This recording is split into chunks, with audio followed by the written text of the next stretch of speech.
Tingkat pengangguran di Provinsi Jawa Tengah tercatat menurun tipis pada Februari 2025. Berdasarkan data Badan Statistik Pusat atau BPS Provinsi Jawa Tengah, tingkat pengangguran terbuka atau TPT turun menjadi 4,33%. Meski demikian, angka tersebut menunjukkan perbaikan secara statistik. Meski angka pengangguran di Jawa Tengah turun tipis, pengamat ekonomi dari Undip, Wahyu Widodo turut mengomentari. Merespon hal itu, Wahyu Widodo menilai bahwa tantangan fundamental di sektor ketenagakerjaan masih signifikan. Wahyu juga menyebutkan, berdasarkan data statistik menunjukkan bahwa lulusan SMK masih menjadi penyumbang tertinggi angka pengangguran di Jawa Tengah. Padahal SMK dirancang sebagai lembaga pendidikan vokasi yang siap menyuplai tenaga kerja ke dunia industri. Menurutnya, tingginya perguruan dari kalangan terdidik menunjukkan adanya mismatch atau ketidaksesuksesan antara output pendidikan dan kebutuhan real dunia usaha. Ia juga menjelaskan desain kurikulum dari sistem pendidikan perlu diarahkan lebih adaptif terhadap perubahan dan dinamika industri yang terus berkembang. Lebih lanjut, Wahyu menerangkan struktur ketenagakerjaan di Jawa Tengah masih didominasi oleh sektor pertanian yang sebagian besar digerakkan oleh petani kecil atau buruh tani. Hal ini dianggap kurang ideal untuk mendukung pertumbuhan ekonomi berbasis industri dan jasa. Pemerintah Provinsi Jawa Tengah sebenarnya telah melakukan beberapa upaya untuk menekan angka pengangguran seperti pelatihan kerja di Balai Latihan Kerja atau BLK dan program magang ke luar negeri. Namun, Wahyu menilai bahwa efektivitas program-program tersebut perlu dievaluasi secara menyeluruh. Terlebih, fenomena meningkatnya jumlah pekerja migran dari Jawa Tengah juga menjadi catatan penting. Meski di satu sisi dapat dilihat sebagai bagian dari ekspor tenaga kerja, di sisi lain, dominasi pekerja migran berkeahlian rendah menimbulkan kekhawatiran soal daya saing. Wahyu mengatakan penurunan angka pengangguran belum mencerminkan perbaikan struktural yang nyata.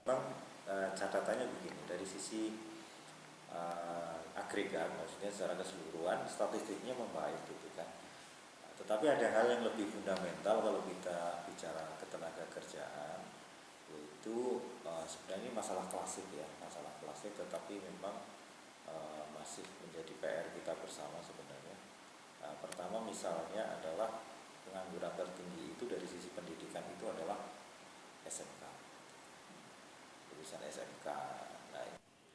Tantangan mendasar masih berkutat pada ketidaksesuaian keahlian tenaga kerja, dominasi sektor pertanian yang tidak produktif, serta belum optimalnya sinergi antar program pelatihan kerja. Hafifah Nur Hasanah melaporkan dari Kota Semarang, Jawa Tengah.